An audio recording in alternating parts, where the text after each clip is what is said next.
Halo, selamat siang. Ibu Iis Lailatul Qodari.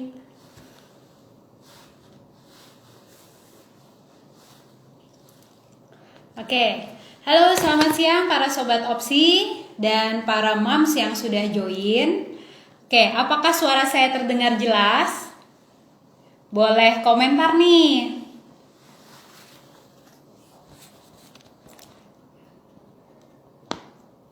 Oke, apakah suara saya sudah cukup terdengar? Terima kasih untuk para sobat opsi dan para moms yang sudah join pada siang hari ini. Oke, apa kabar nih para sobat opsi dan para moms yang sudah hadir di sini? Semoga kita semua selalu dalam keadaan sehat. Oke, nah perkenalkan saya dengan Lintang dari Opsi Klinik dan sudah hadir di tengah-tengah kita nih. Saya undang dulu ya. Ada dua narasumber yang akan join pada siang hari ini dengan Ibu Yohana Nesi Kristiana selaku psikolog opsi dan Ibu Caroline Skarwati selaku HR Director dari John Robert Powers. Sebentar saya undang dulu. Oke, saya invite Ibu Caroline dan Ibu. Sebentar. Oke. Halo, selamat siang Ibu Selamat Caroline. Iya. Ya, sehat Bu. Halo. Iya. Halo, ya suara saya terdengar jelas Bu. Terdengar? Terdengar? Terdengar. Ya, Terdengar. sehat Iya. Bu. Bagaimana kabar hari Puji ini Bu? Tuhan, sehat. Puji Tuhan, sehat. Amin. Suara Ya, saya terdengar amin. nggak ya? Suara Ibu terdengar jelas. Terdengar ya? Terdengar Oke, jelas. sip deh. Iya. Oke, kalau gitu. Oke. Iya. Oke, kita tunggu Ibu Yohana. Oke, masih ada satu narasumber kita, itu selaku psikolog dari Opsi, Ibu Yohana Nesi Kristiana. Oke, Ibu, pada siang hari ini nih kita mau membahas nih bagaimana peran seorang wanita karir sekaligus seorang ibu rumah tangga. Iya, iya, Gitu.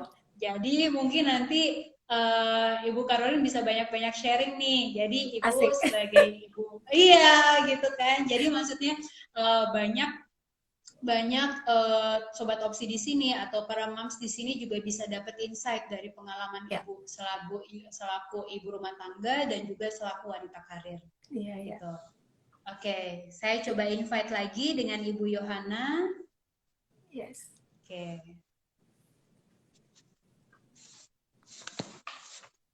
Oke. Halo. Nanti para sobat opsi. Halo. Halo. Iya, Bu Caroline apa kabar? Bu Lintang. Iya, Di siang kantor Ibu. apa Iya, nih, iya. Yohana? Kebetulan di office ya. Di office sama Iya, dong iya. ya. Sama-sama. Iya, iya. Iya. Oke. Oke, sudah hadir nih dua narasumber kita dengan Ibu Caroline Skarwati dan Ibu Yohana Nesi Kristiana. Iya. Oke, kita mulai saja ya Ibu-ibu ya. Iya, silakan Bu Lintang. Terima kasih. Terima kasih para sobat opsi dan para moms yang sudah hadir. Siang ini kita akan membahas itu bagaimana sih peran seorang ibu selaku wanita karir, tapi juga seorang ibu rumah tangga yang punya perannya masing-masing, punya prosesnya masing-masing, dan seorang ibu itu harus menang di setiap prosesnya. Gitu, pasti menarik nih. Yang satu adalah seorang ibu dan wanita karir, seorang HR Director dari John Robert Powers, yang Bu Yohana itu selaku psikolog. Jadi nanti kita akan membahas dari sisi Ibu Caroline dan satu lagi dari sisi Ibu Yohana. Iya, bahasan yang menarik ya. Oke. Iya, Saya juga nggak sabar dengan sharingnya Bu Caroline nih. Iya. Iya, iya. Oke, boleh kita mulai ya Ibu-ibu ya. Sudah Iya, iya. para sobat opsi dan para mom sudah menunggu nih. Oke, saya boleh tanya dulu ya ke Bu Caroline dulu ya. Oke, boleh, boleh. Oke, Bu, selama ini Ibu sebagai wanita karir dan juga sebagai ibu rumah tangga, bagaimana sih Bu menyeimbangkan peran Bu?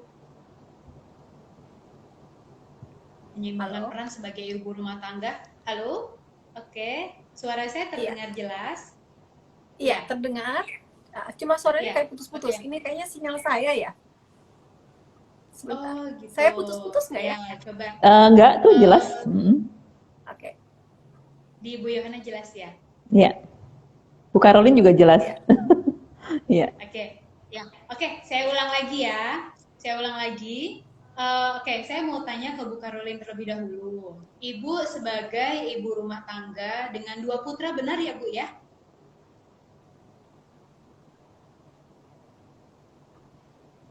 Halo? Iya.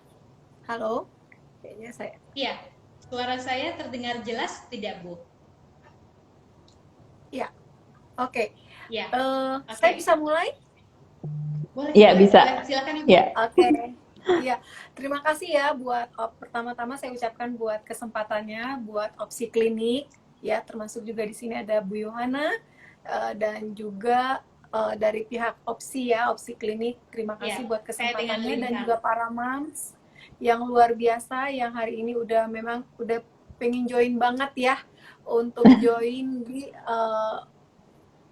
talk mengenai mom you are very special ya. Dari topiknya udah keren banget tuh, mom very special ya. Kalau kita bicara tentang ibu, ibu ini kan memang luar biasa ya, ciptaan Tuhan yang buat saya itu paling keren deh gitu kan, amazing gitu. Kenapa? Karena dia punya peran yang bukan hanya satu tapi punya multifungsi, sehingga kalau kita perhatikan di sini sebagai seorang ibu, ada ibu yang bekerja, ada juga ibu yang di rumah tangga. Tapi nggak usah khawatir kalau misalnya engkau di rumah tangga ya, ibu-ibu yang sebagai ibu rumah tangga juga sebagai profesional loh. Kenapa? Karena itu porsinya ibu yang di rumah tangga, full di rumah tangga, itu kerjanya 24 jam loh. Kalau kita yang bekerja kan cuma 8 jam. Ya. Benar nggak ya, Bu? Gak ada habisnya ya. Kalau misalnya ibu rumah tangga itu lebih amazing lagi buat saya, pekerjaan yang 24 jam dia harus ready. Makanya saya bilang kalau ibu rumah tangga sebagai ibu di rumah itu buat saya itu privilege ya, suatu anugerah yang Tuhan percayakan. Oh, saya bisa berkeluarga, saya bisa punya suami, saya bisa punya anak gitu kan ya. Itu privilege, itu kasih karunia Tuhan buat saya gitu ya. Nah, kalau saya pun bisa bekerja, buat saya itu adalah suatu tantangan di mana saya meraih cita-cita saya, karena memang dari dulu saya punya impian untuk saya bisa bekerja di kantoran seperti itu. Jadi merubah apa ya, merubah nasib lah ya orang bilang. Iya ya. Jangan tegang-tegang deh ya, kita santai aja. Iya kan namanya lagi ngobrol ya. Ini ngobrol-ngobrol ya. Betul, betul, betul. Iya, iya. Iya, iya. Oke. Ya, dilanjutkan Ibu Karolin. Jadi buat saya, kalau misalnya kita sebagai ibu rumah tangga, ya saya akan bekerja semaksimal saya seperti itu. Nah, cuma tinggal memang kalau ditanya kan tadi ada pertanyaan bagaimana sih peran saya untuk bisa memainkan peran saya baik saya bekerja maupun saya di rumah tangga seperti itu ya. Tentunya begini ya para moms, para ibu-ibu yang mungkin saya kalau gitu saya ingin bekerja nih. Nah, harus berhati-hati juga karena sebenarnya gini, tidak semua laki-laki atau pria mau istrinya bekerja loh. Nah, Iya, ya betul. kan Iya, betul, betul, betul. boleh Bu Yohana juga gitu loh. Nah, Iya, iya. kalau saya memang dari dulu cita-citanya pingin bekerja di kantoran seperti itu ya. Terus kemudian ya ibaratnya saya pingin merasakan sih gimana sih kalau saya bisa bekerja di kantoran. Nah, seperti itu. Nah, ketika saya mau menikah, nah saya berdiskusi nih sama suami saya. Kalau saya bekerja, saya minta izin dulu dong ya sama suami. Nah, kalau saya bekerja boleh nggak seperti itu? Itu sudah saya ungkapkan di awal pernikahan saya. Sehingga ketika saya bekerja, saya dapat restu nih dari suami. Yang nomor satu adalah restu dari suami loh. Karena sekalipun kita punya cita-cita yang sangat tinggi sekali, yang sangat besar sekali, karir kita mungkin kita karirnya gede, tapi kalau nggak ada restu dari suami, sama aja. Karena, kenapa? Karena buat saya justru di situ akan membuat keributan. Nah, ya kan apalagi Betul, betul. Ya. peran ibu ditukarkan sama peran ayah. Waduh, ibunya jadi ayah, ayahnya jadi ibu gitu. Nah, ini kebalik nih ya. Jangan seperti itu. Nah, jadi kenapa perlu ada namanya diskusi kesepakatan? Harus ada kesepakatan antara suami dan istri. Oke, istri bekerja, oke, tapi harus ada jamnya. Tentunya ada batasan-batasan yang memang harus disepakati. Yang kedua Ya. adalah buat saya bagaimana saya menyeimbangkan antara dunia kerja dan juga dunia saya sebagai ibu di rumah adalah memanage waktu atau time management, yaitu harus dijalankan. Memanage waktu artinya apa? Artinya saya mengalokasikan waktu saya ketika saya di kantor, tentunya saya akan fokus dan maksimal dengan pekerjaan.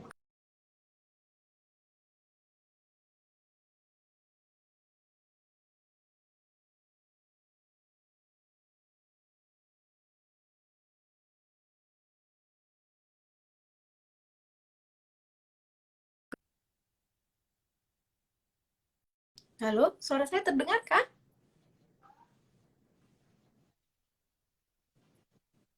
Halo, suara Ya, saya Priscilla, terdengar sekarang kah? sudah terdengar, Bu. Sekarang sudah terdengar, sempat Ada tadi ada freeze ya? freeze, Bu. Iya, Oke, ya, sekarang Ya, sudah jelas. udah. Ya, oke. Nah, oke. jadi Silakan dilanjutkan, kalau Ibu. Oke, jadi kalau misalnya awal, jadi mengalokasikan waktu. Jadi ketika di kantor, saya mengurus urusan kantor. Namun ketika saya di rumah, ya saya harus fokus dengan urusan rumah tangga saya, keluarga saya gitu. Nah, awal-awalnya saya agak sulit loh ya. Karena saya suka membawa pekerjaan kantor, saya bawa pulang ke rumah tuh. Wah, saking mau pengen maksimal gitu kan ya di kantor. Ini saya salah di awal. Akhirnya saya sempat ribut sama suami saya. Saya ribut cukup lumayan ya ributnya gitu. Karena saya berharap bahwa suami harus mengerti saya. Nah, tapi ternyata di sini adalah kesalahan saya. Waktu itu saya masih belum menyadari ya, karena kan masih muda gitu, baru menikah gitu.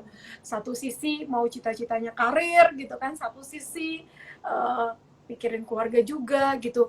Cuma ya saya pikir oke lah, saya coba apa ya, coba merenung diri saya, oke apa yang salah nih sama saya gitu. Nah ternyata saya yang egois gitu loh. Nah saya merubah bahwa oke saya nggak boleh begini. Kenapa lama-lama nanti hancur rumah tangga saya nih, hancur keluarga saya juga nggak mau.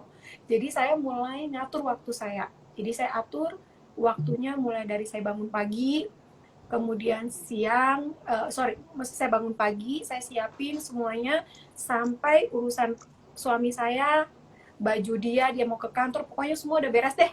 Ibaratnya jam 7 udah selesai dan itu jam 7 saya udah harus jalan keluar rumah untuk saya ke kantor. Kalau enggak saya bisa terlambat ke kantor gitu kan ya.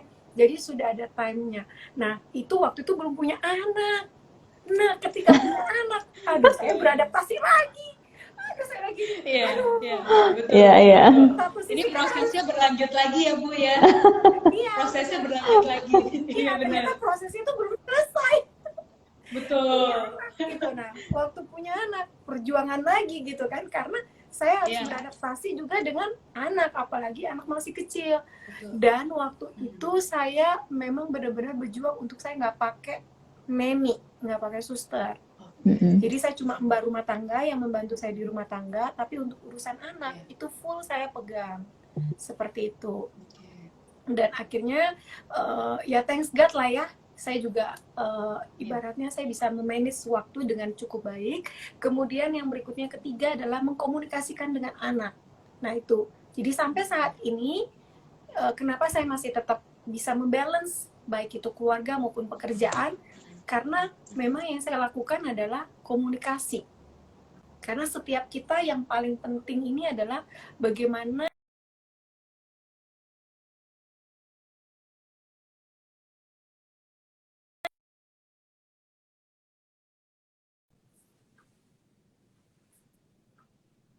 Iya, freeze ya. Oke, saya ulang ya. Kayaknya tadi saya sempat freeze. Jadi yang paling penting di sini adalah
cek saya juga nggak pakai wifi tapi Halo, selamat siang. Iya. Nah, Iya, oke, Udah? sorry, tadi terpause. oke. Sekarang sudah nih. Oke, sudah. Oke, suara saya terdengar jelas, Ibu? Sudah terdengar suara saya juga Iya. kan ya? Oke, Oke. ya, terdengar jelas, Bu. Sebentar, saya invite. Oke, saya masukkan Ibu Yohana lagi. Iya. Keputus. Halo, keputus tadi. Tadi sampai di mana ya? Oke. Tadi terkait komunikasi dengan anak, Bu. Iya. Jadi komunikasi Ya.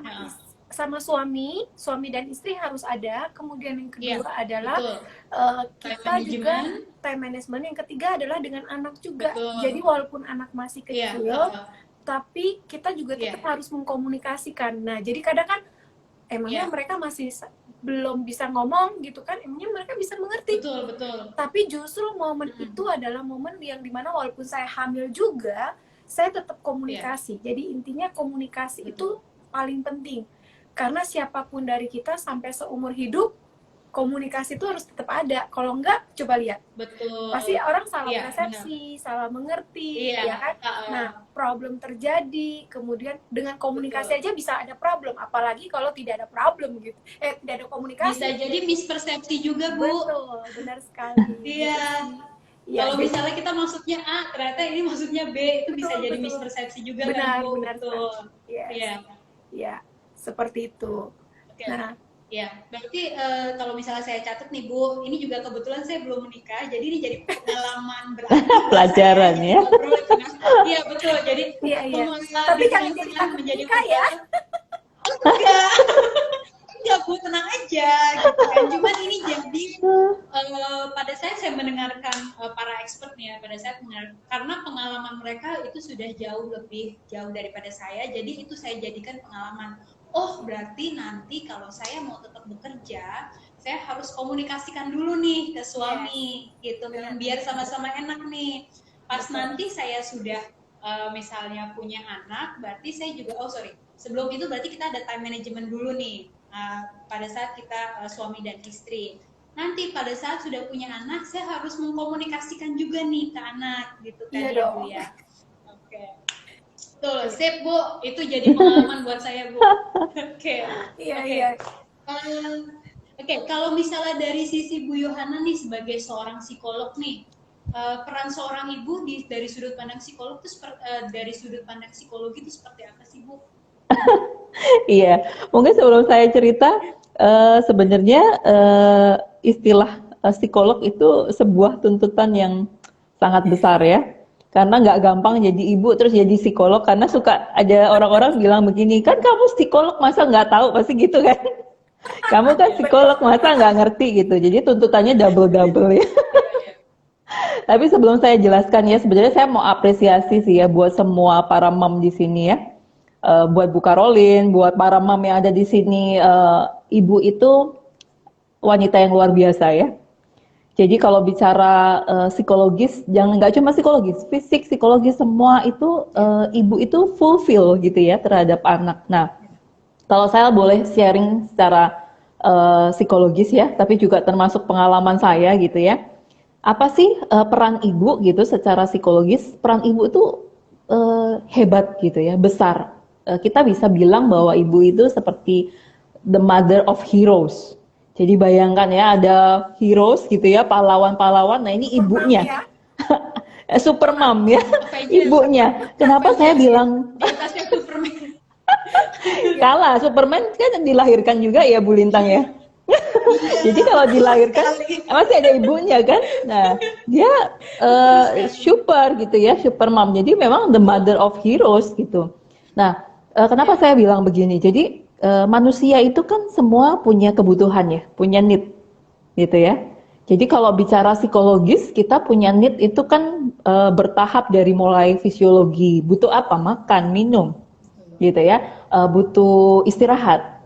Ibu fulfill ini terhadap anak. Setuju ya? Jadi fisiologinya itu kebutuhannya yang menuhin siapa? Ibu. Kasih susu, kasih ASI gitu kan ya. Terus nemenin tidur gitu, terfulfill. Nah, nanti jenjangnya naik lagi. Bicara apa? Misalnya kebutuhan tentang rasa aman, secure. Kalau anak lagi sakit siapa yang rata-rata dicari? Ibu ya? Ibu. Nempel sama papanya, tiba-tiba kalau lagi sakit, cengeng yang dicari siapa? Mamnya. Gitu ya, yang dicari Iya. ibunya. Kadang ibu mikir, kalau giliran sakit aja gitu ya. Jadi kenapa? Karena rasa secure itu ibu yang berikan, ibu yang fulfill gitu ya. Terus naik lagi bicara apa? Kebutuhan manusia ada love and belonging. Jadi ingin disayangi ya. Rasa ingin bersama-sama, itu ibu juga fulfill anak. Jadi kebutuhan anak itu juga terpenuhi dari seorang ibu. Nanti bicara naik lagi esteem, self esteem. Jadi kebutuhan akan harga diri, kebutuhan akan prestis gitu ya. Jadi itu pun juga terfulfill sama ibu. Berapa banyak kita ajarin anak kita melakukan sesuatu, begitu dia bagus gitu ya, kita kasih apresiasi kan, ih pinter gitu ya. Kayak anak saya 2 tahun, gara-gara saya sering kasih gitu, kalau saya lakukan sesuatu yang menurut dia benar, dia juga balik ngomong, ye mami pinter gitu ya. Jadi ini respon. Ini bicara siapa yang memenuhi kebutuhan anak ini? Ibu, gitu ya. Nah, paling tinggi bicara aktualisasi diri. Siapa sih yang kasih peluang untuk anak itu bisa aktualisasi diri? Jadi bagaimana dia bisa kita berikan stimulus kalau masih kecil ya kan? Untuk dia berkreasi, dia bisa menunjukkan dirinya. Waktu sekolah misalnya, siapa yang kamu bagus di sini gitu ya. Ayo kembangkan ini. Siapa yang sering banyak memberikan itu? Ibu gitu ya. Jadi kenapa saya bilang bahwa ini the mother of heroes, super mom gitu ya. Jadi kenapa dari semua pahlawan bahkan ibu itu bisa dibilang yang paling hebat gitu ya, paling oke gitu. Kenapa? Karena dia fulfill semua kebutuhan anak tentang need. Nah ini kalau bicara secara psikologis gitu ya. Nah tapi apakah prakteknya nanti kalau makin dalam bincang-bincang tentang ibu ya, ini kan teori ya. Tapi prakteknya, oh iya ibu hebat nih gitu ya, memenuhi need gitu anak gitu ya, bahkan mungkin semua lah seisi keluarga. Tapi prakteknya nggak gampang gitu ya. Betul. Nah ini mungkin Benar kita sekali. perdalam nanti, betul ya? Nggak gampang prosesnya. Proses. Tapi nggak apa-apa karena kan pelajaran hidup ya, Iya. Bu Lintang ya, Bu Karolin Iya. yang tadi sharing Iya, ya, betul. luar biasa banget. Iya. Waktu saya ini, saya ingat banget ya, ketika saya lagi lahiran di rumah sakit, gitu ya, karena kan suami ngurus sana sini. Bu Karolin ini yang nemenin saya ya. Beliau salah satu pemimpin yang menginspirasi hidup saya ya. Dia nemenin di rumah sakit. Saya ingat banget sambil sharing parenting ya. Iya, Sambil sharing parenting. Nah, saya ada garis bawahi ini nih ya, Bu Lintang dan para moms yang ada di sini. Teman-teman tahu nggak sih bahwa pengalaman hidup teman-teman ketika sebagai ibu, ya mau dari faktor psikologis atau apapun, kalian berjuang gitu ya, teman-teman berjuang, para mom berjuang, kita semua berjuang. Nah, perjuangan itu boleh loh di-sharingkan ke yang lain, karena itu akan sangat menguatkan gitu ya. Nah, ini titik inti secara psikologis. Kita mengalami, itu proses dalam hidup kita, tapi kita bagikan. Waktu kita bagikan ke orang lain, kita makin kuat. Karena kan kita bisa kasih tahu orang, masa kita nggak lakukannya gitu ya. Tapi itu pun timbal balik. Ketika kita dapat impartasi, seperti tadi saya juga dapat impartasi parenting gitu ya, dari Bu Karolin, itu sangat insight gitu ya buat saya gitu. Nah, ini yang kita perlu pahami bersama. Kurang lebih seperti itu ya Bu Lintang ya. Kalau dari sisi psikologis gitu ya. Makin seru ya bahasanya ya. Semakin Tambahin seru. sedikit, nah. Jadi Iya. Jadi kita nih mam ini kan memang penuh dengan love ya. Setiap manusia lah, bukan hanya moms, tapi semua orang itu punya kebutuhan love, dicintai gitu kan ya, dikasihi, dicintai gitu kan. Nah tentunya ketika kita punya tangki love itu penuh, maka kita bisa memberikan ke orang lain. Tapi ketika kita tangki love kita berkurang nih, kita apa yang kita mau bagikan gitu. Jadi memang kitanya tuh sebagai mom itu harus belajar untuk kita juga mendapatkan love itu sendiri, cinta, kasih gitu. Jadi lewat apapun ada di sekitar kita sih, hal-hal sekecil apapun itu ketika kita mungkin yang kita lakukan kayaknya dalam pemikiran kita kan kadang emangnya berdampak ya gitu kan. Tapi padahal sebenarnya buat orang lain itu besar gitu. Nah ini yang kadang banyak para moms itu tidak menyadari bahwa moms itu punya peran yang buat saya itu kenapa tadi saya bilang super mom, karena memang mom itu luar biasa sekali. Nggak ada yang bisa ganti posisi ibu, beneran nggak ada. nggak ada, beneran. Setuju ya. Betul Misalnya betul. my mom gitu kan ya, my mom gitu kan. Mm-mm. Saya kan kebetulan juga sama mama saya, kami tinggalnya jarak jauh banget gitu kan. Nah tapi figur ibu yang saya lihat lewat mama saya yang pekerja keras, tanggung jawab gitu kan ya, hati dia yang care walaupun jauh, dia tetap care, dia tetap mengasihi, tetap mencintai. Nah itu tuh aku bisa rasakan walaupun kita jauh gitu. My mom itu di luar negeri, and then aku di Indonesia gitu kan. Ya. Uh, Waktu aku lahiran, apakah my mom bisa tolong pulang-pulang nolongin aku? Juga enggak gitu. Kalau kadang kan kita bisa kecewa, kita bisa marah ya, tapi aku tuh belajar ada love itu tadi gitu loh.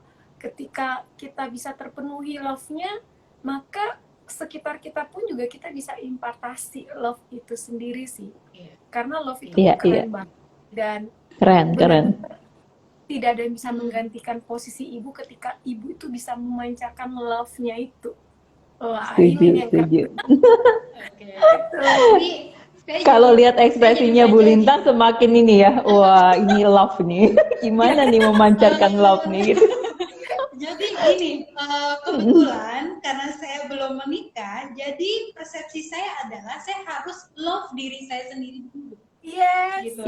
Setuju, betul. Self-nya dibesarin. Tadi soalnya saya dengar nih Bu Caroline ada sharing terkait thank you love gitu kan. Saya banyakin dulu love untuk diri saya dulu. Saya manfaatin waktu-waktu single saya. Nanti pada saat saya diberikan proses oleh Tuhan yang lain, nah saya berikan itu thank you love dikit-dikit lagi. Nanti saya fulfill lagi gitu ya Bu ya, kurang lebih ya. Iya betul harus fulfill dulu love-nya ya, baru bisa kasih ya bagi ya. Betul. Ya. Oke, nah tadi Bu, saya tadi dengar ada proses ibu pas pada saat melahirkan nih Bu. Nah, ada perubahan apa sih Bu? Perubahan yang ibu rasain, ibu-ibu ada di ibunya, maminya Bu Caroline gitu ya, ada di luar negeri gitu kan. Ibu Caroline di sini berarti dengan keluarga ibu gitu. Terus ada proses ibu melahirkan anak pertama dan kedua, itu prosesnya perubahannya seperti apa tuh Bu? Kalau saya boleh tahu. Dan mungkin para sobat opsi dan para moms. Bu Caroline ya. Oke. Kalau saya anak pertama, kebetulan anak saya cukup 2 ya, saya mengikuti program pemerintah. 2 anak cukup. Taat ya Bu. Iya. Walaupun dua-dua semua jagoan gitu kan ya. Iya. Dua-dua laki gitu kan.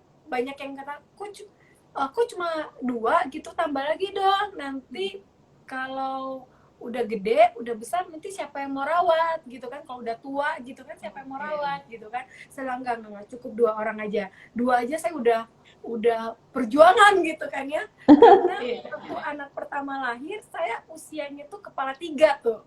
Waktu anak pertama saya lahir, saya juga hamilnya juga kan, bukan kepala 3, kepala 2. Ya kan, kepala 2 saya hamil, kemudian saya lahir punya anak, itu anak pertama saya waktu itu usianya kepala 2, mendekati kepala 3. Nah tapi waktu saya anak kedua lahir, itu saya udah kepala 3-nya udah setengah gitu kan, 3. Jadi aduh, itu berasa banget, capek banget, lelah banget gitu kan ya. Terus kayaknya tuh badan itu mudah capek gitu kan. Nah tapi amazing banget waktu anak lahir pertama. Kalau lahir pertama saya happy sih, nggak ada perubahan yang bagaimana ya, karena saya bersyukur banget saya punya keluarga, artinya mertua saya, baik itu dari sisi mama mertua maupun papa mertua dan suami itu support gitu loh. Saya mendapatkan kasih mereka yang buat saya seperti keluarga saya sendiri sih. Jadi ya itu tadi ya, yang love itu ya. Nah jadi saya juga merasakan love itu sih. Jadi waktu anak pertama lahir, bayangin mertua saya lagi posisi di Jakarta gitu kan. Waktu difotoin sama papa mertua saya kebetulan waktu itu lahiran kan di Malang ya, karena waktu itu kami baru move dari Malaysia, kemudian dan saya balik, tapi saya baliknya tuh saya stay di Malang dulu di tempat mertua. Nah pada saat lahiran anak pertama itu papa mertua saya sama suami saya foto kemudian dikirim. Nah kebetulan anak saya tuh lahir, yang pertama tuh lahir sudah langsung buka mata, senyum lagi. Itu benar-benar happy gitu ya Bu ya. Jadi happy abis melahirkan. Itu, nah lahirnya itu jam 7:30 malam kan. Kemudian Oke. langsung dikirim ke mertua saya yang posisi dia juga lagi habis isi seminar gitu di Jakarta gitu kan. Kemudian waktu dia pulang, dia lihat, aduh, pagi-pagi jam 6 pagi udah langsung nongol di rumah sakit. Pesawat paling pagi karena nggak kuat lihat cucunya yang pertama. Jadi untuk perubahan anak pertama saya sih nggak ada kendala apa-apa ya. Jadi artinya saya very happy dan bahagia. Excited. Yes, karena terpenuhi gitu, terpenuhi baik dari sisi psikologis. Kalau tadi Yohana juga sudah sampaikan, Bu Yohana juga sampaikan bahwa setiap kita itu kan punya Maaf Ibu, kebutuhan. suaranya agak putus-putus. Ya, setiap kita tuh kan punya kebutuhan ya. Nah, kebutuhan mulai ada kebutuhan tentang aktualisasi diri, kemudian ya berbagai macam kebutuhan. Nah, kebutuhan-kebutuhan itu puji Tuhannya itu terpenuhi.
Oke.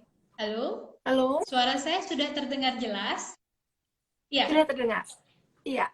Oke. Ini Iya. Jelas keputus ya Ibu tadi ya? suaranya. Iya, tadi sempat maaf keputus Ibu jaringannya. Oke, boleh dilanjutkan Ya. Ibu Yohana? Ibu Yohananya nggak ada ini? Sebentar. Saya add lagi.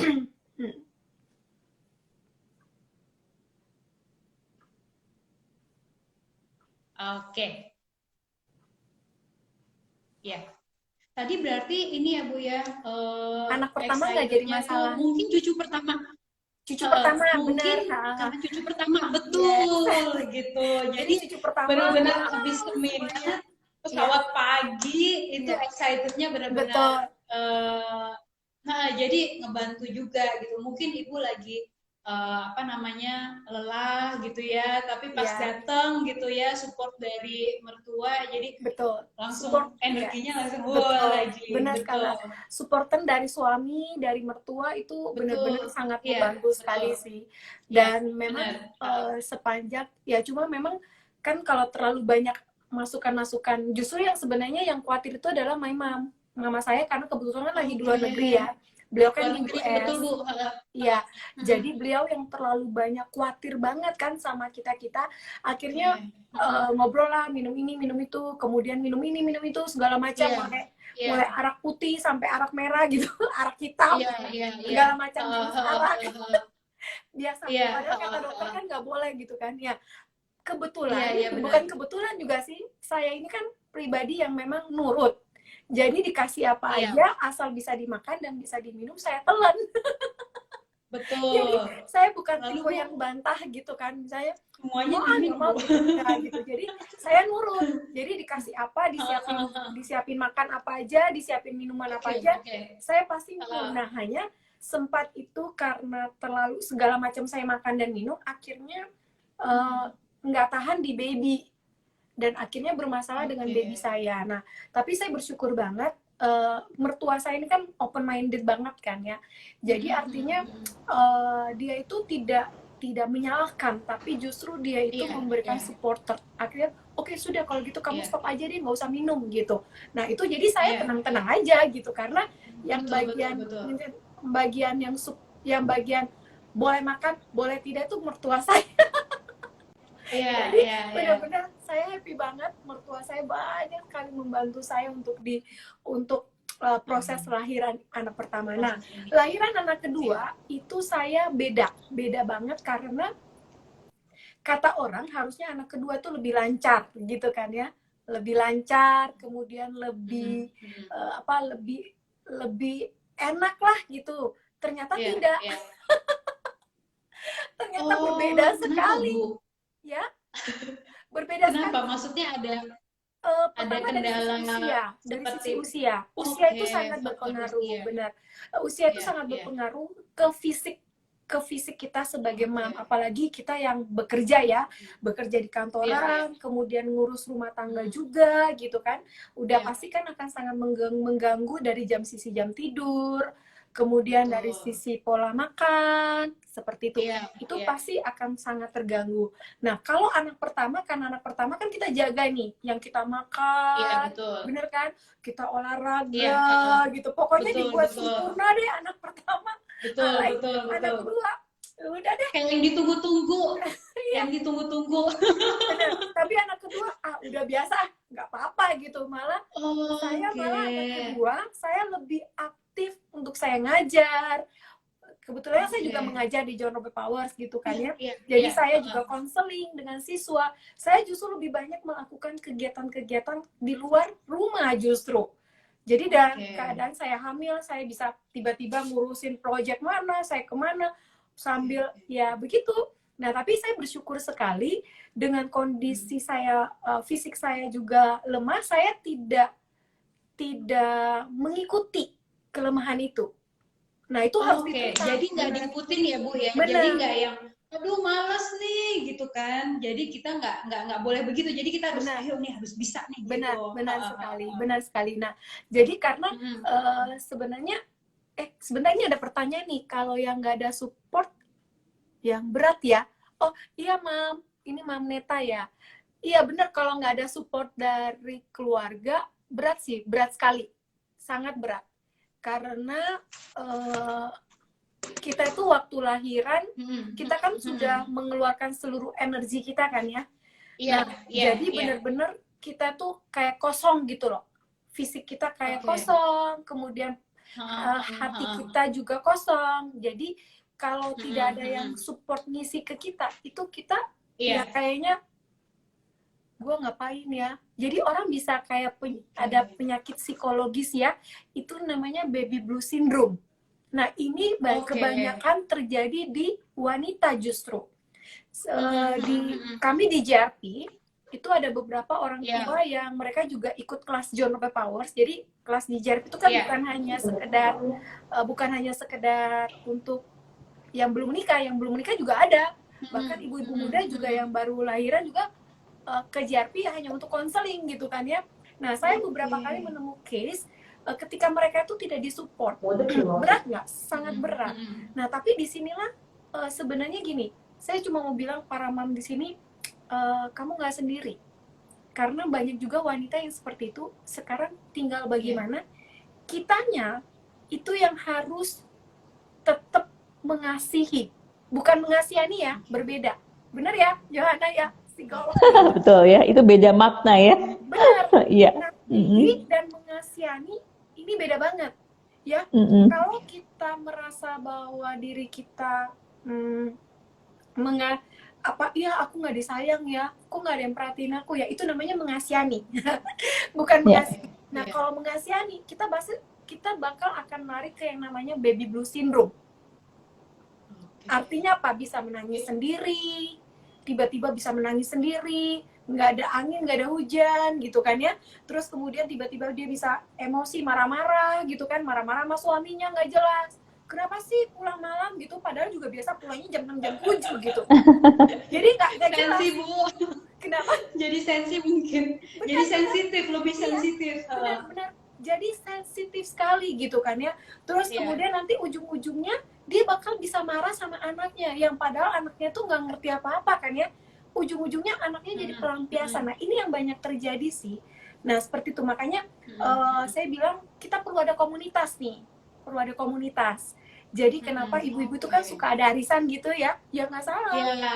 boleh ya kan, karena ketika kita tidak ada support dari mertua, kita tidak ada support dari suami misalnya, ada yang support kita dari mana? Dari lingkungan pergaulan kita, komunitas kita, baik itu ibu-ibu arisan atau misalnya tetangga gitu. Jadi kenapa ya kita ini tinggal di Indonesia, kita ini harus bersyukur loh. Di Indonesia ini kita benar-benar punya yang namanya kekeluargaan yang cukup kuat. Kalau Iya, di betul. luar negeri udah individual banget. Makanya baby blue syndrome itu banyaknya di luar negeri. Indonesia sih jarang. Ya, walaupun sebenarnya kalau di Indonesia kita survei juga banyak sih. Cuma dibandingkan sama luar negeri. Bagaimana Bu Yohana? Benar Iya, ya? iya, betul ya. Ya, karena budayanya di sini masih kental ya. Iya, iya, dukungan itu masih kental. Gitu. Ya, jadi support memang sangat penting. Tapi support itu jangan sedih ya, Mams ya. Mams di tempat ini jangan sedih kalau misalnya itu kan Bu Karolin dapat support dari mertua. Kalau aku kan nggak ada gitu. Jangan gitu. Kita bisa mendapatkan support dari manapun, ya kan? Apalagi sekarang kita juga bisa mendapatkan informasi-informasi seperti misalnya kayak di opsi klinik. Itu kan buka sesi konseling ya. Nah, itu kita juga bisa ke sana. Intinya begini, di saat kita sendiri, kita jangan sendiri. Seperti itu. Tapi kita harus cari tempat di mana kita harus bisa mendapatkan kekosongan itu. Misalnya misalnya kita ke opsi klinik, ke konsultan gitu kan ya. Terus kemudian mungkin ya kayak kemarin di JRP ada beberapa yang memang ibu-ibu yang aku ke JRP deh ikut sekolah gitu supaya mendapatkan komunitas. Teman boleh nggak? Boleh gitu. Itu no problem. Atau misalnya dengan tetangga. Nah, kita juga bisa dekat seperti itu. Nah, jadi penting sekali sih untuk bersosialisasi, itu penting banget. Itu sih. Ya, itu. Iya, iya.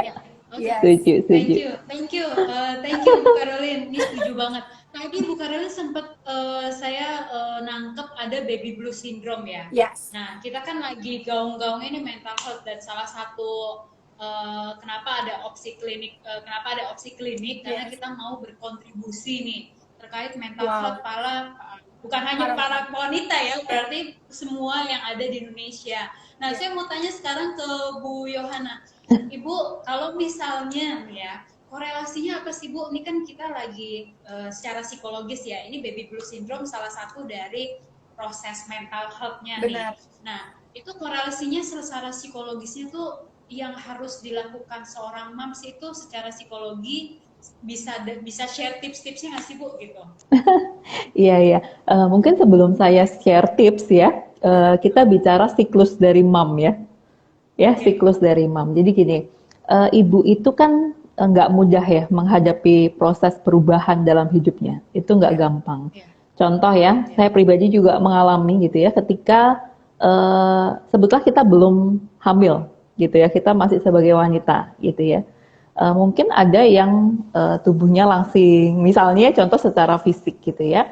Terus muka mulus misalnya. Kalau saya sih kebetulan karena sejak belum hamil juga nggak langsing gitu ya. Jadi mungkin perubahannya nggak terlalu signifikan. Tapi mungkin ada ya. Contoh itu secara fisik ya, tiba-tiba hamil. Ketika hamil melar kan, badan melar gitu ya. Terus kemudian mungkin muncul jerawat karena hormon dan sebagainya. Perubahan secara fisik. Terus tiba-tiba kita bicara tentang perubahan secara mood. Bisa makan apa aja enak, tiba-tiba hamil berubah gitu ya, mual dan sebagainya. Punya anak gitu ya, punya baby. Semua parent, semua mom itu ngalamin ya, ketika punya anak awal-awal itu luar biasa perubahannya. Jadi yang saya bilang perubahan gini, pada saat berubah dari wanita menjadi seorang ibu, identitas kita itu berubah, gitu ya. Itu Yes. mau bicara itu waktu, bicara tentang fisik tubuh kita, bicara tentang mood kita, apapun itu mengalami perubahan. Ya. Dan setiap orang ketika harus ngadepin perubahan itu kan nggak gampang ya. Nggak gampang ya, saya pun nggak ngalami banget gitu ya. Waktu hari-hari awal-awal saya bawa baby pulang ke rumah, itu luar biasa ya. Sampai pernah saya dikunjungi gitu ya, salah satu atasan saya, bos saya gitu ya, dulu mengunjungi saya, nangis. Saya cuma nangis, nggak bisa ngomong apa-apa gitu ya. Karena apa? Situasinya berbalik gitu ya. Situasinya luar biasa sekali, nggak tidur gitu ya, emosional. Belum coba perubahannya apa?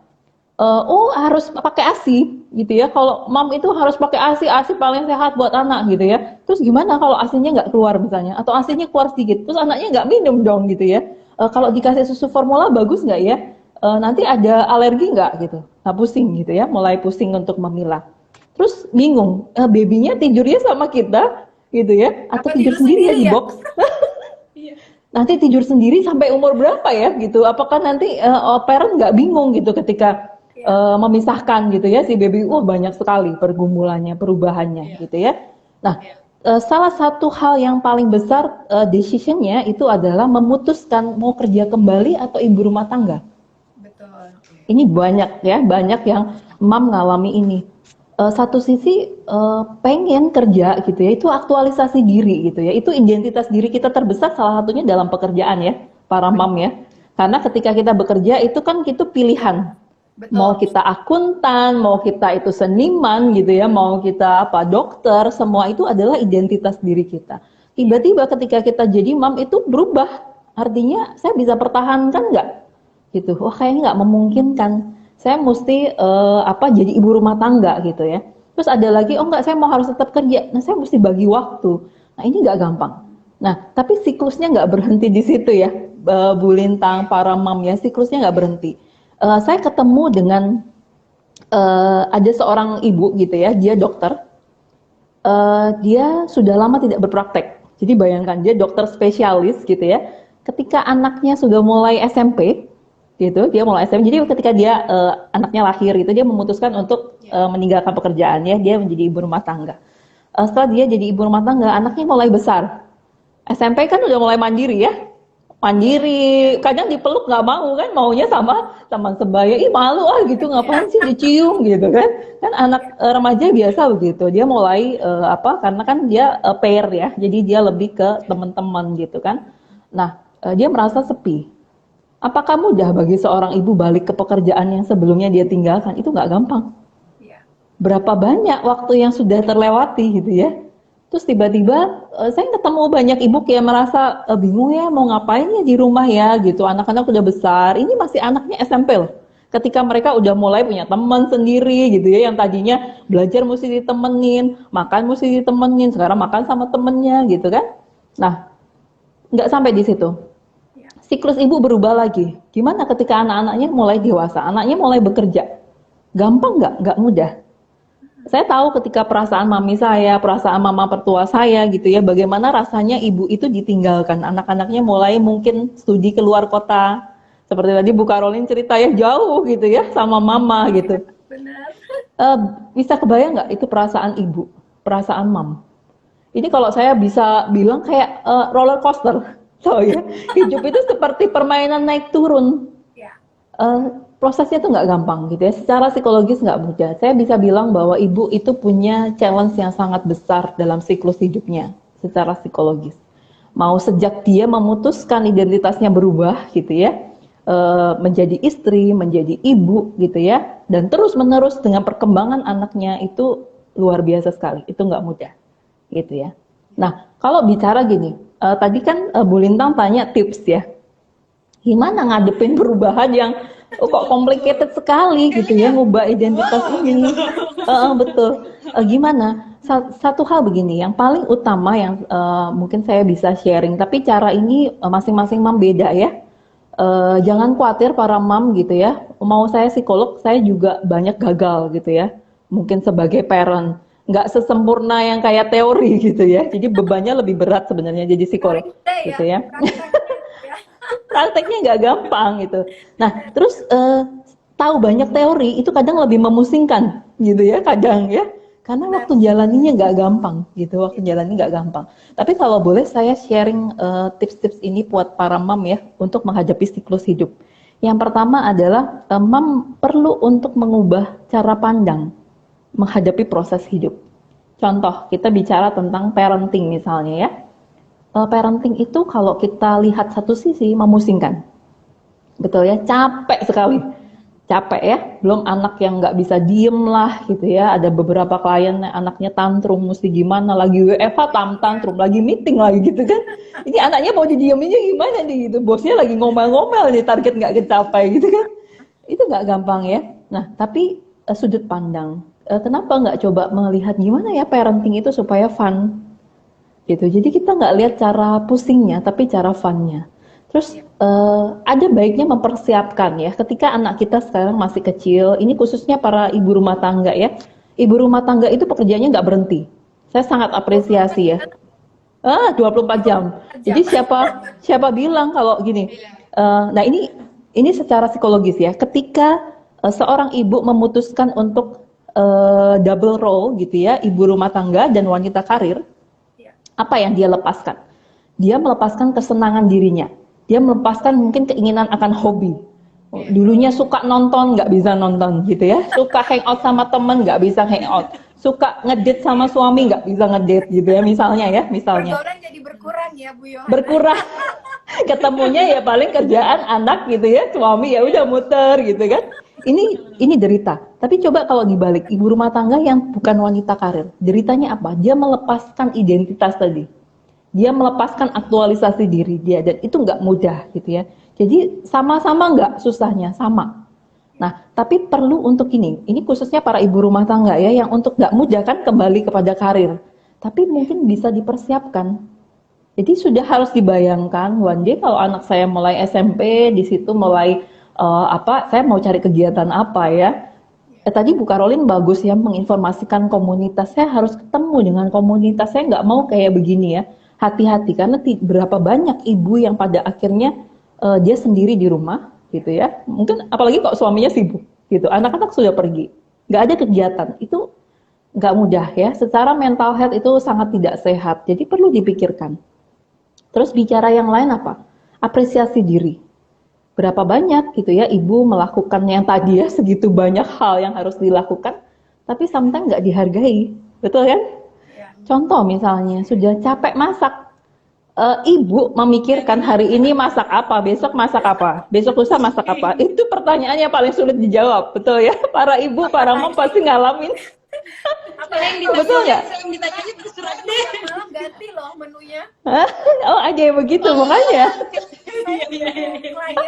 Klien yang sampai nangis ke saya konseling. Iya. Mana Bu ya supaya pagi, siang sama malam suami minta menunya berbeda. Waduh, sampai nangis-nangis loh. Iya betul. Besok aja udah stres, apalagi pikirin yang siang sama malam. Iya. Mungkin dulu kita masa susah sih mau nikah nih ya. Mungkin buat pelajaran juga buat teman-teman yang belum menikah ya, buat saya juga, Bu. Pertanyaannya, masa susah sih gitu, mau makan apa kan gampang ya makan ya. Nanti kita hadapin ketika kita sudah jadi ibu gitu ya, ibu rumah tangga gitu ya. Kita akan mengalami kesulitan. Hari ini mau masak apa ya gitu ya, makan apa itu nggak gampang. Nah, tapi terus begitu kita masak, nggak selalu kita dapat apresiasi kan? Gitu. Misalnya mungkin kok kayak gini ya Kak Asdinan, misalnya mungkin para mom pernah ngalamin itu gitu. Nah, kita nggak perlu taruh kok apresiasi kita harus diapresiasi oleh orang lain gitu ya. Stres kita, kalau nggak diapresiasi kita makin stres. Dengan segudang pekerjaan dan tuntutan itu udah melelahkan kita, apalagi kita tambahkan tuntutan terhadap tadi rasa yang bersalah, rasa yang kok nggak terhargai gitu ya, makin besar tuntutannya. Jadi jangan perburuk dengan hal-hal seperti itu. Jadi apa yang kita perlu lakukan? Belajar apresiasi diri kita sendiri, gitu ya. Itu penting. Mungkin cuman sekedar ngaca atau self talk gitu ya, ngomong diri sendiri. Oh aku hari ini sudah kasih makan loh keluargaku, gitu ya.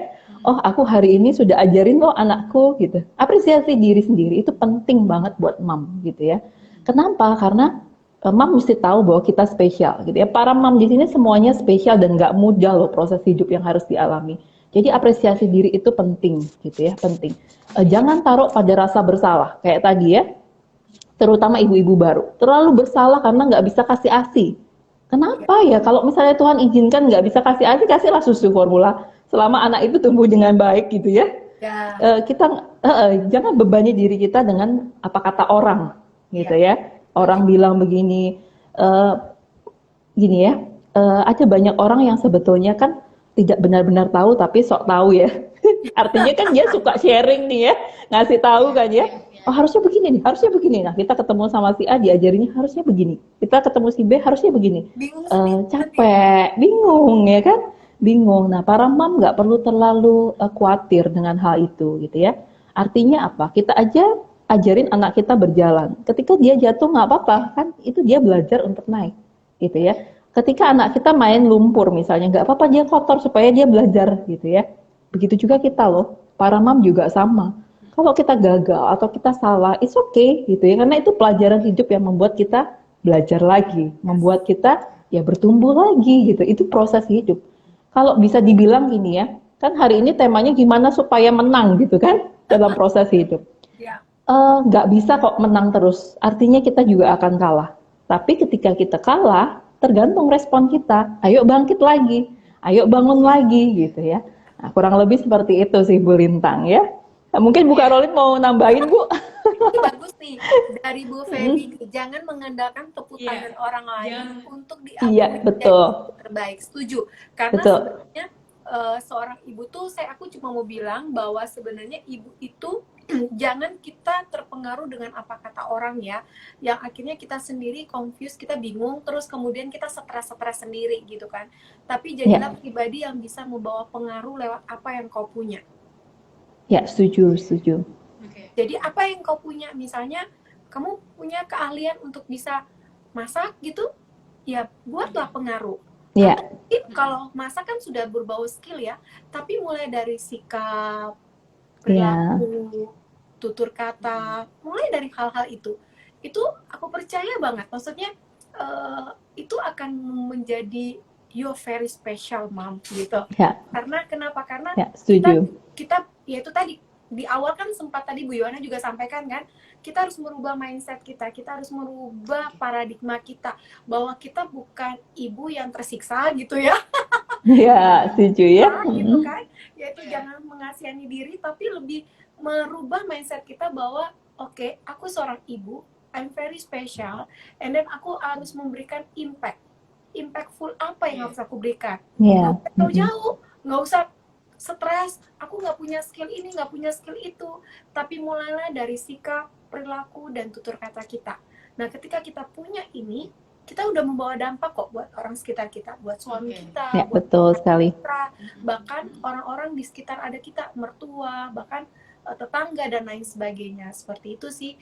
Jadi harus appreciate juga ya. Jadi kalau misalnya birthday kan kadang ada suami yang suka lupa tuh birthday istrinya. Udah gini kan? Kebetulan nih saya lihat banyak suami-suami nih kayaknya. Gak cuma ibu yang join ya. Jadi mau dengar juga Bu dari sisi maksudnya biar lebih mengerti para istrinya gitu. Iya. Tapi saya salut loh ya, saya salut ya kalau pada para bapak yang mau join, saya salut sekali ya. Udah langsung, jadi kita langsung appreciate aja, happy birthday to me, happy birthday to me gitu. Bahkan ini yang mungkin saya bisa sharing sedikit, ini yang saya lakukan di rumah adalah saya masak gitu kan ya, walaupun masakan itu misalnya ada yang gosong sedikit gitu kan, telur gitu kan, masak telur aja gosong gitu, tapi saya suka bilang gini, yang makan gitu, saya nggak tanya enak nggak, atau misalnya gimana rasanya, enggak, tapi saya begini, terima kasih ya sudah dimakan gitu, saya langsung muji aja diri sendiri. Iya. Itu memancing ya, memancing. Iya, kode sebenarnya Bu, kode gitu kan. Jadi kita nggak usah kode. Iya, jadi jangan sampai kita bawa stres gitu loh. Jadi Iya. Stres apa boleh tidak dibuat stres ya Bu ya. Itu pilihan ada Setuju. di kita. Pilihan Betul, setuju. Stres atau tidak stres itu ada di dalam diri kita. Kita mau stres, ya udah jadilah stres. Tapi kalau kita tidak mau stres, kita merubah. Yaitu tadi lewat tutur kata, terima kasih ya sudah dimakan, enak loh, Iya. makasih ya Iya, mama iya, gitu. iya. Nanti mereka Iya, Ma, terima kasih ya mama gitu. Iya. betul betul ya. Setuju itu. Ini Itu tips yang bagus seperti sekali. sharingnya dari ya, seperti sharingnya dari Neta Journal ini Bu, beli kue sendiri, tiap lilin sendiri, gitu. Jadi itu jadi kayak mengapresiasi diri kita sendiri dulu nih. Itu Setuju, sebenarnya kode setuju. juga sih ke sana gitu. Betul Oke, betul. menarik nih. Ya ya. Oke, menarik banget nih obrolannya nih untuk dari Bu, sharingnya dari Bu Caroline, sharingnya dari Bu Yohana. Tapi tadi kan kita kan berusaha, tadi saya sempat ada insight, stres atau tidak stres itu adalah pilihan dari kita ya Bu ya. Setuju, Jadi benar. jangan terbawa. Ya, betul. Kan? Nah, cuma pernah nggak sih Bu, ini saya mau nanya ke siapa dulu ya? Tanya ke saya jadi milih-milih dulu nih. Oke, saya coba tanya ke secara psikologis dulu deh Bu. Iya, Saya boleh. tanya ke Bu Yohana. Bu Yohana, secara psikologis tuh seorang ibu tuh sebenarnya overthinkingnya itu sejauh mana sih? Atau proses dia mengalami overthinking itu dan cara dia menghadapinya itu sejauh mana?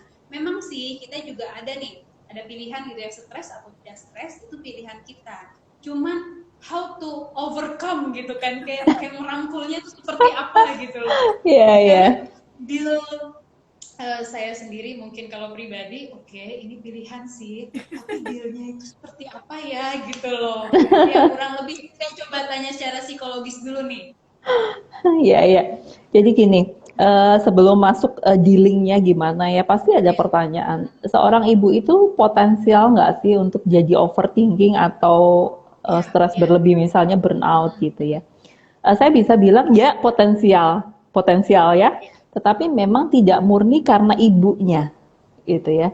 Penyebab overthinking, penyebab burnout itu tidak murni karena status ibu atau perubahan identitas tadi, tapi juga faktor-faktor lain. Contoh misalnya, jika secara pribadi kita memang ngalami masalah dengan confidence, contoh misalnya gitu ya, kita nggak pede nih gitu, sehingga pada saat menjadi mom, menjadi seorang ibu itu bertambah potensialnya menjadi overthinking tadi ya. Urusan masalah tidur sama siapa itu bisa berhari-hari gitu kan dipikirkan gitu ya.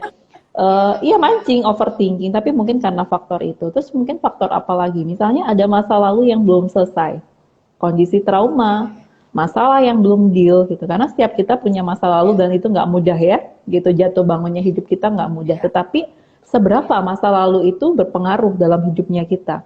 Kalau misalnya kita belum deal dengan masalah itu, ya pasti berpengaruh ketika kita jadi mom, kita akan cenderung overthinking. Gitu. Karena apa? Terbebani dengan masa lalu tadi. Jadi trauma masa lalu itu kan membuat kita takut ya, khawatir untuk berhadapan dengan masa depan. Nanti kalau kejadian lagi gimana? Nanti kalau misalnya gagal lagi gimana? Gitu. Nah, itu menyebabkan lebih overthinking. Terus bicara burnout itu kan lelah ya, lelah secara fisik lelah gitu ya, empati kita juga berkurang, hilang minat sosial misalnya gitu ya. Nah, apakah ini karena cuma faktor ibunya? Iya ada gitu ya, karena tadi perubahan identitas. Tapi ada faktor lain nggak ada? Itu bicara tentang pola pikir tadi. Kalau kita gitu ya, sebagai pribadi, jadi kita pisahkan dulu ya, kita sebagai pribadi dan kita sebagai ibu. Nah, dealing dulu sebagai pribadi. Gitu ya, melepaskan mau kita ibu atau bukan, kita dealing dulu, dealing sama masa lalu, dealing sama pola pikir kita gitu ya, dealing sama mindset kita gitu ya. Ketika kita dealing di situ, maka sebetulnya ketika kita jadi ibu kita akan lebih mudah melangkah gitu ya, lebih mudah. Nah tadi Bu Lintang tanya tipsnya gimana kalau udah terlanjur overthinking misalnya. Overthinking itu kan gini ya, terus-menerus berpikir ya, menganalisa terus-menerus gitu ya, kekhawatiran berlebihan dan seringkali berdampak kan pada pola tidur ya. Gimana kalau udah terlanjur kejadian, udah terlanjur burnout, cara ngadepinnya gimana? Nah yang pertama mungkin sekarang lagi ngetren mindfulness ya. Mindfulness boleh dicoba gitu ya, mindfulness ya. Mindfulness bagus buat para ibu ya, para ibu yang lagi hektiknya gitu luar biasa dengan anak-anak gitu ya. Mindfulness ini bicara apa sih? Mindfulness itu bicara tentang sadar dengan kondisi saat ini. Berapa banyak sih karena kita terlalu berpikir, kita melewatkan begitu saja setiap momen dalam hidupnya kita. Contoh ya, anak-anak bertumbuh dengan sangat cepat gitu ya. Kemarin baru baby loh nangis, tiba-tiba udah mulai makanan padat masuk gitu ya. Tiba-tiba udah mulai merangkak, tiba-tiba mulai berjalan. Nah, ketika ibu terlalu fokus dengan tadi ya, kekhawatiran, ketakutan, kita nggak lihat hari-hari betapa spesialnya pertumbuhan mereka. Padahal mungkin ketika kita lihat, dia lagi main, seneng gitu. Itu mindfulness, itu bicara keseharian kita, apa yang ada di depan kita, itu kita nikmati. Ya. Gitu ya.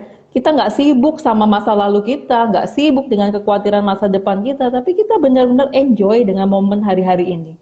Itu. Kenapa? Karena jangan sampai tiba-tiba anak kita besar dan ternyata kita sudah kehilangan sekian tahun tanpa kita punya hidup yang bagus, hidup yang kita nikmati gitu. Nah, ini boleh dicoba ya, mindfulness ini boleh dicoba. Contoh misalnya ya, lagi perjalanan ke kantor buat yang kerja gitu ya. Ya sambil nyetir, sambil lihatlah pemandangan kanan kiri, itu momen me time. Kalau misalnya ibu-ibu yang nyetir misalnya ya. Terus kemudian ketika lagi ngajak main anak ya, keseruan, menikmati, ketawa dia, itu mindfulness. Lagi masak pikirannya jangan kemana-mana, makanya sering kadang gosong, keasinan gitu ya. Itu faktornya juga karena tadi lagi masak begini pikirannya bisa, waduh, ini ya contohnya, ini masaknya hari ini. Pikirannya masak minggu depan mau masak apa ya? Ini urutannya itu minggu depan masak ini nih. Oh nanti masak ini. Padahal ya sekarang lagi masak sayur asem. Kita pikirkan udah 2 minggu ke depan kita mau masak apa gitu ya. Nikmati proses ketika lagi masak sayur asem. Ini sayur asem ini ternyata ini ya bisa masak. Habis ini anak-anak nih seneng nih kita makan bareng. Nah, ini perlu gitu ya, perlu dilakukan. Jadi momen-momen mindfulness ini perlu dibangun supaya kita nggak terlalu burn out, nggak terlalu capek. Terus penting gini ya, mom juga tetap perlu take time. Artinya take time buat diri mom sendiri, gitu ya. Sesibuk apapun take time lah gitu. Misalnya sebelum tidur, misalnya, atau bangun pagi-pagi ya lebih pagi gitu, hanya untuk mungkin berdiam diri. Entah itu berdoa misalnya, entah itu merenungkan, atau istilahnya take time gitu ya, untuk kita bisa santai, tenang, ngeteh, ngopi misalnya ya, itu penting dilakukan. Jadi jangan beralasan karena kita terlalu full, terlalu sibuk, kita nggak punya take time untuk at least merilis. Mom perlu lakukan itu gitu ya, supaya burnout-nya nggak makin parah gitu ya, overthinking-nya nggak makin parah. Nah gimana kalau udah cukup parah gitu ya, tadi Bu Caroline sempat kasih tahu tentang support. Setiap kita itu butuh support system. Mom juga butuh support system. Support system yang terdekat ya benar keluarga kita. Tapi terkadang mungkin nggak gampang ya. Nah kita perlu temukan gitu ya. Kalau boleh sharing dengan orang yang mungkin lebih punya pengalaman gitu ya. Atau mungkin ke profesional. Tapi support system itu dibutuhkan. Buat paling nggak kita nggak sendirian gitu ya menghadapinya. Nah kurang lebih seperti itu Bu Lintang sharingnya ya. Oke. Oke. Ini menurut Apriana Cahyadi memperbaiki identitas diri dulu. Oh ya, yang tadi ya. Oke. Nah ini ada sepertinya ini Bapak ya, bukan Mams ya. Jadi lebih tadi karena Bu Yohana ada sharing terkait mindfulness. Iya nih kadang secara nggak sadar kita abai atau nggak menikmati hal-hal kecil dalam keseharian kita. Nah jadi dapat insight nih. Iya betul. Oke betul. Iya betul. Karena pada saat kita mungkin tidak menikmati saat ini, kita masih ada mungkin beban masa lalu, jadi pikirannya jadi overthinking ya Bu ya? Iya betul. Memicu untuk overthinking gitu ya. Itu jadi salah satu pemicu. Oke, Bu Caroline, boleh nggak nih Bu? Ibu pernah nggak ada di posisi yang seperti itu nih Bu? Ibu. Jadi Ibu bisa sharing ke saya juga jadi belajar dari Ibu sama para sobat Opsi dan Moms di sini Ibu nih. Tadi kan udah mindfulness, oke, sekarang coba nih aku boleh tanya ke Bu Caroline. Pernah nggak nih Bu ada posisi seperti itu gitu? Iya, kalau burnout itu pasti semua punya ya, nggak hanya ibu deh. Saya rasa juga bapak-bapak juga ada yang burnout gitu kan ya. Apalagi kalau misalnya kalau saya kan saya bekerja gitu, saya juga ngurus rumah tangga. Ada nggak saya burnout? Ada. Yaitu ketika memang saya benar-benar udah capek, udah lelah secara fisik dan psikis saya gitu. Jadi yang tadi udah disampaikan oleh Bu Yohana itu benar semuanya. Kita perlu melakukan suatu bentuk terapi terhadap diri kita sendiri sih. Either kita misalnya mau mindfulness juga boleh kan, atau yoga misalnya, ibu-ibu yang suka yoga gitu ya boleh. itu fine banget gitu kan. Atau misalnya sekarang kan lagi banyak yang misalnya mereka nge-gym, olahraga, ada klub sepeda, klub renang, ikut aja gitu. Karena itu tuh merefleksikan diri kita sendiri sih. Isinya kita kayak mengapresiasi diri kita juga ya, kita menghargai diri kita, karena sehari-hari ini kan kita bakal akan full kan ya. Apalagi dengan pandemi seperti ini kan merubah ya kan ya, merubah apa yang tidak seharusnya kita pakai masker, kita jadi pakai masker. Kita pakai masker aja kan juga lelah, ya kan? Ini hal gitu. Terus kemudian kita di mana-mana harus hand sanitizer. Bahkan di dalam tas kita pun ada hand sanitizer. Ini kan juga melelahkan. Kalau kemarin sebelum pandemi kita nggak pernah ada yang begitu, ya kan? Ya, dengan seperti ini kita jadi punya kebiasaan yang baru. Nah, tentunya ketika saya burn out, apa yang saya lakukan? Yang saya lakukan adalah saya punya kebiasaan ini bangun pagi. Jadi ada tipe orang kan, dia tipe yang bangunnya pagi, bangunnya siang, bangunnya sore. Saya nggak tahu, ada yang tipe kelelawar. Atau makhluk malam gitu. Iya, ada tipe kelelawar. Iya. Kan ya. Nah, kalau saya tuh tipe yang orangnya tidurnya cepat. Malam, saya jam 9 itu saya usahakan tidur. Karena saya sempat karena saya punya kebiasaan tidurnya pagi, itu saya akhirnya kolesterol saya tuh tinggi. Nah, itu akhirnya buat saya tuh jadi burn out. Jadi saya harus cari tahu apa yang menyebabkan saya burn out. Kemudian saya cek lab gitu, wah jangan-jangan kolesterol nih. Beneran kolesterol saya tinggi sekali. Nah, situ saya rubah. Oke, intinya begini, ketika burn out jangan salahkan lingkungan. Karena itu adalah kesalahan dalam diri kita. Makin burn out ya. Iya. Karena suami kita. Nah, kenapa seringkali banyak perceraian? Karena begitu. Yang kita salahkan adalah suami, padahal sebenarnya kitanya yang burn out. Nah, kita harus cari tahu kenapa kita burn out. Itu poin paling penting. Nah, itu yang saya lakukan. Saya mencari tahu kenapa saya burn out, kenapa saya sangat letih dan capek sekali dan lelah bahkan secara fisik dan psikis. Dan kemudian akhirnya saya mencari tahu, oke, saya coba cek lab dan akhirnya saya kaget. Saya akhirnya kolesterol tinggi. Nah, saya rubah, saya mulai tidur jamnya lebih pagi, akhirnya jam 10, paling telat jam 10 saya tidur. Sesekali tidur jam 11, jam 12 bisa gitu kan, tapi sesekali gitu kan, tapi tidak terus-terusan. Jadi membangun habit yang baru, ya, new habit. Jadi membangun new habit dengan apa? Mendisiplinkan diri, mulai dari pola tidur. Karena kalau kita tidurnya kurang, istirahat kita kurang, kita pasti besok pagi bangun udah nggak segar juga. Seperti itu. Terus kemudian dari gaya hidup kita. Nah, dari yang tidak suka olahraga, ya harus rubah dong. Kalau nggak gimana? Ya kan, jadi saya mulai pagi itu saya bangun pagi, saya mengambil waktu untuk saya, karena saya Kristen ya, jadi saya berdoa gitu, saya mengambil waktu saat teduh saya, untuk saya doa, saya tenangkan hati, mensyukuri apa yang akan saya lewati di hari-hari ini. Itu yang saya lakukan di pagi hari. Kemudian saya masak, habis itu saya olahraga. Nah, kalau sebelum pandemi itu saya suka lari kompleks. Nah, tapi karena pandemi saya juga jadi khawatir ya, takut ya. Nah, jadi saya olahraga dalam rumah gitu dengan waktu 30 menit bakar lemak gitu kan ya. Artinya olahraga aerobik atau apa kan banyak tuh di YouTube kan banyak. Nah, itu yang saya lakukan supaya saya tetap fresh, saya tetap segar gitu. Kemudian habis itu saya berangkat ke kantor dan yang berikutnya apa adalah makan. Nah, pola makan. Jadi satu adalah saya harus cari tahu ya kenapa saya burn out gitu, adalah yang saya lakukan dengan mengambil waktu di saat tubuh saya. Saya berdoa, saya mensyukuri. Kemudian yang kedua adalah olahraga, pola hidup sehat. Yang ketiga pola makan. Nah, makan juga saya harus jaga. Saya nggak boleh makan tuh sembarangan. Kadang kan kita ibu-ibu suka ngemil tuh, apalagi kalau lagi stres kan ngemil aja. Mengemil kacang, snack, chicken, apa paling enak ya. Paling enak. Apalagi gorengan gitu kan ya. Staff-staff itu luar biasa. Setiap pagi, hampir setiap hari itu bisa ada gorengan. Entah tahu crispy, dan mereka paling tahu saya suka gorengan. Jadi sengaja ya ada gitu.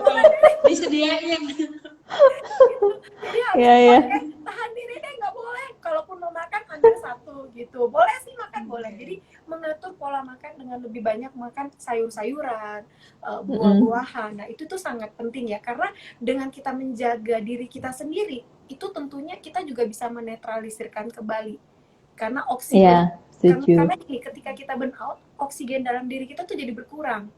Ya, Mm-mm. secara medis, bahkan secara Mm-mm, psikologis mm-mm, juga. Benar ya, Bu mm-mm. Yohana ya? Betul, Jadi betul sekali ya, kurang. betul. Jadi kenapa kita Mm-mm. yang dibawahnya tuh emosi, marah-marah, nangis, sensitif segala macam. Padahal sebenarnya itu nggak boleh, itu kita bisa kontrol dengan kita harus bisa Mm-mm. tahu cara diri kita sih. Nah itu yang Ya, yang saya banyak lakukan sih, ya, merubah ya, pola hidup itu sih. betul, setuju ya. Mm-mm, Iya. setuju. Iya, Itu betul. challenge paling besar Ini ya, mengubah betul. pola hidup. Ini jadi ya kembali lagi dari kita untuk kita ya Bu ya. Iya. Ya kan, jadi ya sebenarnya karena itu pilihan kita mau apa enggak berubah pola hidup itu, Betul. gitu kan. Nah, Oke, ya. ini tidak terasa nih Bu waktunya kita saking kasihkannya nih. Oke, Seru ya. satu lagi, tapi buat ibu berdua deh ya. Oke, saya mau dapet kira-kira bukan saya aja, jadi dari para sobat buat sobat opsi dan para moms di sini. Tips mengelola, tips memerankan peran sebagai ibu dan peran sebagai wanita karir gitu. Tips-tipsnya apa? Pertama saya dari Ibu Caroline dulu Bu. Tips-tipsnya apa? Buat penutup nih. Oke. Buat ibu ya, ibu-ibu para moms di tempat ini, buat saya gini, jadi ibu tuh kan privilege ya, suatu anugerah kasih karunia Tuhan buat kita. Ibu tuh tidak bisa digantikan oleh apapun dan tidak bisa digantikan oleh siapapun. Jadi hal yang pertama, syukuri kita bisa jadi ibu, karena itu harganya sangat amat mahal dan tidak bisa digantikan oleh apapun. Syukuri bahwa kita adalah seorang ibu, kita seorang super mom. Yang kedua, bangun komunikasi dengan siapa? Diri sendiri, dengan Tuhan kita, dengan keluarga kita, dengan orang-orang sekeliling kita. Dan yang ketiga adalah mulai membangun kebiasaan-kebiasaan habit yang baru. Karena dengan pandemi seperti ini, kita harus bisa membuat kebiasaan kita yang baru, yang mungkin berat, tapi ketika kita melakukannya dari hal yang kecil, maka kita akan bisa melakukan hal yang besar. Demikian dari saya. Terima kasih. Ya. Terima kasih, sangat kasih insight ya. Sangat Iya ya. Oke, Ya. dari Bu Yohana Bu, selaku psikolog. Iya ya. Pesan apa nih buat para moms, para sobat opsi di sini, baik yang single, baik bapak yang sedang join gitu ya, biar tetap kuat dan prosesnya itu bisa berjalan gitu. Ya. Oke, mungkin tips ini betul ya, tidak hanya buat para mom, tapi buat semua yang hadir di sini gitu ya. Tipsnya seperti ini ya. Tadi Bu Caroline udah sebutkan bersyukur. Setiap kita itu diberikan sesuatu yang ditaruh di tangan kita, gitu ya. Ya betul itu anugerah. Ya betul itu tanggung jawab. Percayalah bahwa ketika kita diizinkan sesuatu itu ada dalam hidup kita, diizinkan kita menjadi seorang ibu gitu ya, diizinkan kita menjadi seorang bapak gitu ya. Itu anugerah, itu dipercayakan artinya. Kalau orang dipercayakan sesuatu, artinya apa? Orang yang mempercayakan tahu bahwa orang itu mampu, gitu ya. Nah, mindset ini harus dibangun buat kita semua, bahwa ketika kita diizinkan punya anak, ketika kita diizinkan menjadi seorang istri, menjadi seorang suami, ketika kita diizinkan gitu ya, memerankan peran, mau kita sebagai wanita karir gitu ya, atau ibu rumah tangga, semua itu karena kita dipercaya, kita mampu. Ketika kita punya satu mindset bahwa, oh iya, karena ini tanggung jawab ini diberikan karena aku tahu bahwa aku mampu, kita akan lebih merasa bahwa rasa berharga itu muncul, gitu ya. Keinginan untuk memberi lebih itu muncul, gitu ya. Keinginan untuk memberi, gitu ya, untuk melakukan sesuatu yang lebih, yang baik, gitu ya, buat orang-orang di sekeliling kita, buat keluarga kita itu akan muncul. Gitu. Itu poin pertama yang harus tahu, bahwa semua hal yang di tangan kita itu kita dipercayakan. Artinya bukan karena tiba-tiba dipercayakan begitu saja, tapi artinya memang kita punya kapasitas di situ. Dan yang kedua, jangan pernah lupa untuk mengapresiasi diri sendiri. Jangan pernah taruh itu pada apa kata orang lain gitu ya, atau apresiasi dari orang lain. Kita perlu kok mengapresiasi diri kita. Tapi jangan berlebihan ya. Jadi tidak sampai berlebihan. Ya, ya. Karena hati-hati, mam juga ada toxic mam, tapi kita nggak lagi bahas sekarang ya. Itu one day. Nah, nanti mungkin nextnya ya perlu dibahas toxic mam itu gimana, karena sekarang lagi ngomong yang bagus-bagus nih. Gitu ya. Nah, tapi apresiasi lah ya diri kita sendiri gitu, karena kita hebat kok, wanita-wanita hebat gitu ya, kita ibu-ibu yang hebat gitu ya. Kita bisa sampai dengan detik ini gitu ya, kita melahirkan anak-anak, membesarkan anak-anak gitu ya, itu karena kita hebat gitu. Tapi kehebatan ini bukan untuk sebagai kesombongan bagi kita sendiri, tapi kehebatan ini untuk apa? Untuk kita bisa, tadi Bu Karolin sempat bilang bahwa love, supaya setiap kita memancarkan kasih, memancarkan love buat orang-orang di sekitar kita. Mungkin itu aja sih Bu Lintang dari saya ya. Terima kasih. Ya. Jadi kalau saya boleh simpulkan ya, pertama kita harus bersyukur gitu ya, bersyukur dan menerima dengan ikhlas ya. Kalau saya bilang ini adalah tanggung jawab nih, adalah tanggung jawab. Jangan lupa untuk mengapresiasi diri gitu kan ya. Karena balik lagi nih ke poin yang pada awal-awal Bu Karolin ada info, kita harus mengisi tank nih, tank love-nya tetap harus terisi. Ya, betul. Tank love-nya tetap harus terisi, jadi tetap juga nih pada saat tank love kita terisi, kita juga bisa memberi lebih kepada orang lain. Setuju, Memberi lebih setuju. ke anak, Betul. memberi lebih ke keluarga, ke suami, ke keluarga dan orang-orang sekitar kita. Dan tadi juga sempat ada insight, jangan hesitate, jangan ragu untuk dapat meminta bantuan untuk support sistemnya. Jadi kita punya support system, punya komunitas. Jadi we are not alone gitu kan. Betul, kita punya Tuhan gitu ya. Kurang lebih seperti itu. Menarik sekali obrolan kita pada siang Nggak berasa ya. Ya berasa, jadi nggak pengen berhenti ya. Untuk nextnya mungkin tadi udah ada satu topik itu terkait toxic mom. Boleh tuh nanti ke depannya. Iya. Betul. Oke. Terima kasih untuk Ibu Karolin dan Ibu Yohana. Terima kasih Bu Lintang, Bu Karolin juga. Terima kasih. Thank you juga ya buat teman-teman di sini semua ya. Thank you juga. Ya. Support ya. Di sini banyak banget. Thank you so much. Iya. Oke. Jangan khawatir, ini nanti videonya itu saya akan pasang di feed-nya Instagramnya Opsi Klinik. Jadi teman-teman juga boleh nih bertanya, kalau keadaannya seperti ini seperti apa sih? Jadi boleh saling sharing, saling komen, saling sharing. Jadi kita sesama wanita atau bahkan nanti kalau ada bapak yang sharing juga, kita jadi saling support satu sama lain. Kurang lebih seperti itu. Iya, setuju. Terima kasih. Terima kasih. Iya, terima kasih. Bu Karolin dan Bu Yohana dan para sobat Opsi yang sudah hadir. Ya, thank you. Terima kasih semuanya. Sampai ketemu lagi. Ya, semangat buat para ibu-ibu. Sampai jumpa lagi di sesi ngobrol bareng Opsi selanjutnya. Stay tune di IG Opsi Klinik. Oke, saya tutup siang sampai ini. Bye-bye, God bless, terima kasih. Sehat Ibu Yohana dan Ibu Karolin. Sehat juga ya Bu Karolin, Bu Lintang. Yohana, bye-bye. Bye-bye. Ya, bye-bye Ibu.